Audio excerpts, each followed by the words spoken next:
In the second video on reliability and validity review, we're going to continue along the reliability route and talk about other methods in which somebody might want to assess reliability besides using trial to trial, which was demonstrated in the last video as an example of interclass reliability. Test-retest is a very common form where we measure a variable, an x variable, for a set of n participants at time 1, and then repeat the same thing at time 2. Times 1 and 2 may be separated by any length of time as appropriate by the variable you're measuring. So if you're doing an agility t-test, you might only need to separate it by 5 or 10 minutes. If you're doing a 1RM test, you might want to separate it by 24 to 48 hours. If you are doing a mile test, you might want to separate it by, again, 48 hours. If you were doing something that's even more stable where you're worried about somebody remembering questions on the test and having a learning effect, you might want to separate it by weeks. Typically, test-retest reliability is higher across briefer time intervals simply because there is less opportunity for people to experience meaningful change. For example, if you go back to what I discussed in the last video, team cohesion can change very rapidly, from a day to day, if you have a bad competition experience, people don't get along, all of a sudden from day 1 to day 3, you could have big changes in reliability. But if you'd only measured it from day 1 to day 2, you may have had consistent measurements. So it's really dependent on the variable. In sports psychology, we call this state versus trait. Trait is something that is stable over time. State is something that is very fluid and dynamic. So you have to have an understanding of your variable that you're measuring. Is it something that can be influenced, and how long does it take to actually influence it?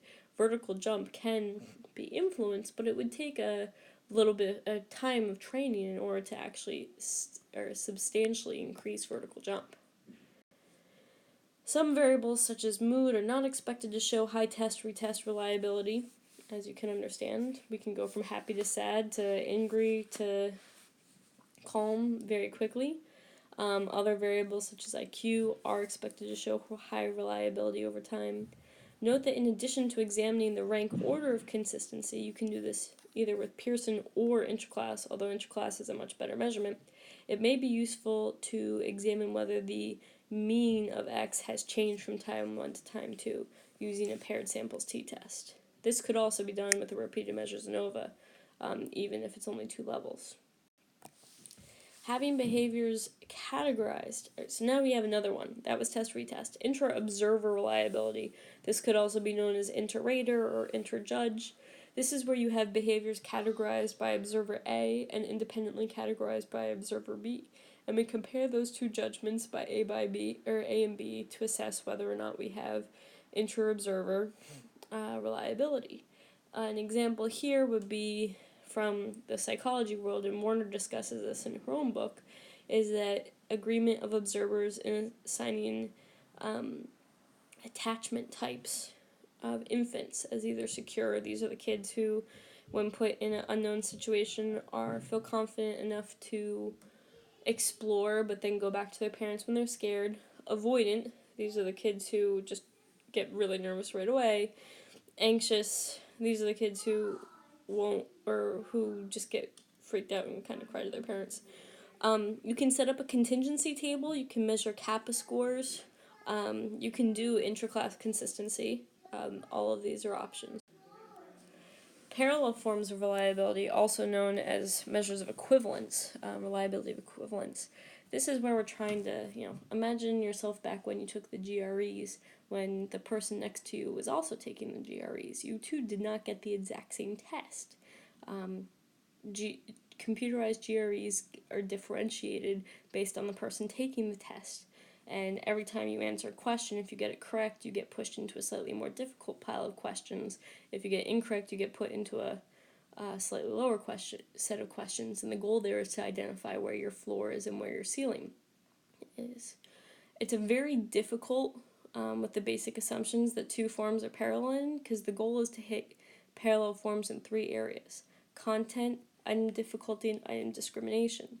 So all forms of the test have to be exactly the same in content. You're asking the same questions on the same material.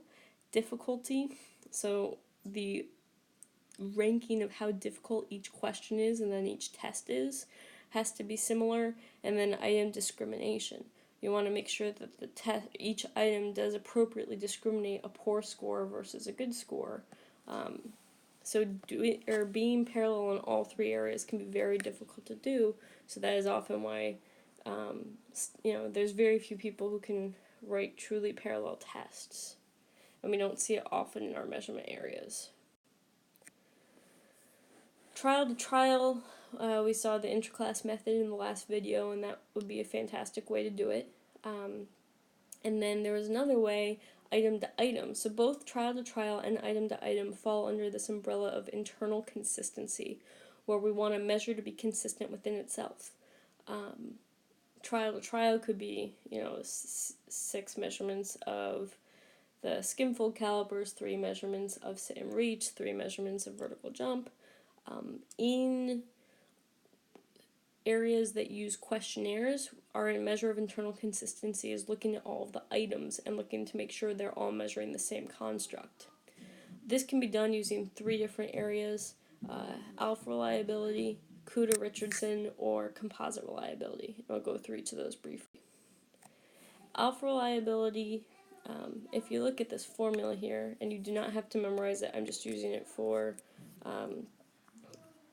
illustration purposes, where K is the number of items, K minus 1, so it's the number of items minus 1, multiplied or used as a scalar as 1 minus the sum of the variance of all the items over the variance over all the items minus 2 times the sum of the covariance of all the items for each pairs of items.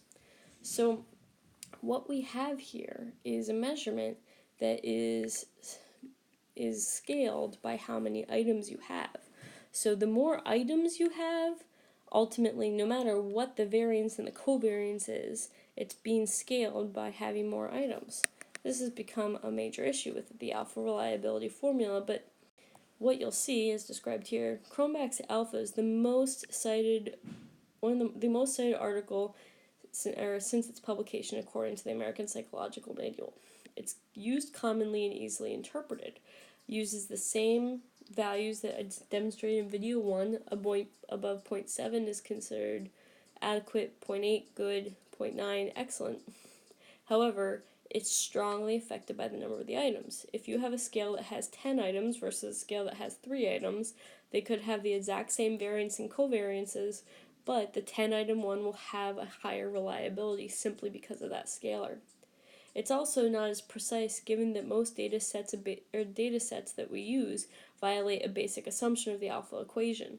I'm not going to get into it too much, you just have to know that the basic assumption is called tau equivalence, and often we don't meet the requirement of tau equivalence in our data sets, and it's hard to determine if you've met that just using simple SPSS.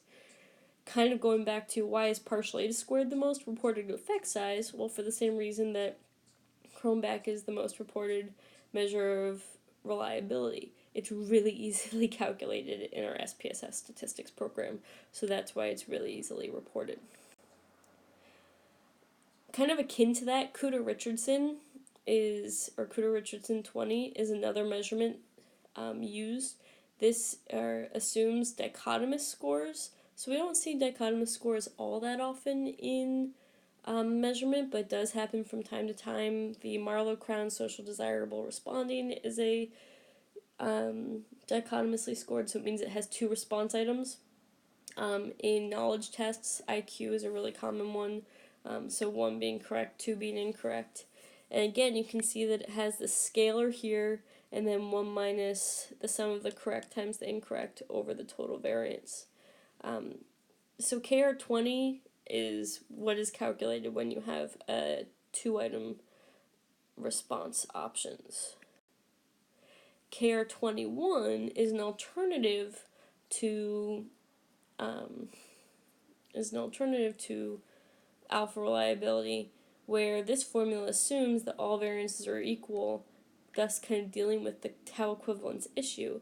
However, when the variances are not equal, what we know is that it is a misestimate. It overestimates what the internal consistency really is. SPSS calls this standardized alpha. It's not a good measurement. If you see it reported, you should avoid it. You should know it's just a problem. This formula, just so you know where it comes from, KR20 alpha, is the number of items times the mean of all the inter-item correlations over 1 plus the number of items minus 1 times that mean again. Now, composite reliability is what we're seeing moved in the literature a little bit more often, where researchers do not need to assume tau equivalence when using composite reliability. It can have unit-weighted composite estimate. It can have unequal item weightings using individual reliability estimates. However, composite reliability requires the researcher to have done one of two things: either an EFA, an exploratory factor analysis, or a CFA, a confirmatory factor analysis. I will go over what those things are a little bit later in these series of videos, but the statistics that you get from that are called lambda x and theta deltas. Lambda x are essentially regression loadings or essentially correlations. Theta deltas are error measurements from CFA and EFA, and they're used to create this measure of composite reliability. I'm going to give you one example. This is weighted omega. There are other ones. Another one that's becoming very popular is composite rho. But both require this use of using CFA or EFA, which most people don't have the sample size to use, or in terms of CFA, the statistical program to use. So weighted omega is one example. You can see in this formula you need the lambda x, which is that regression loading squared. So this is sort of a measure of explained variance, all over 1 minus lambda x squared over 1 plus the sum of lambda x squared over 1 minus lambda x squared. So you can see this whole formula is just stolen from the numerator, but you add 1 to it. Weighted omega is a much better measurement. It doesn't, and so does composite reliability rho. They don't require tau equivalence. It is going to be a more accurate measure of internal consistency for affective measures, so scales and inventories. The problem is it's just often people don't have the ability to actually measure these things simply because they don't have access to the software, or they're not running the statistical analysis to run it. So it's not seen as in the literature as often, and composite reliability continues to be reported. Alright, that is the end of video number 2. Please continue on now to video number 3.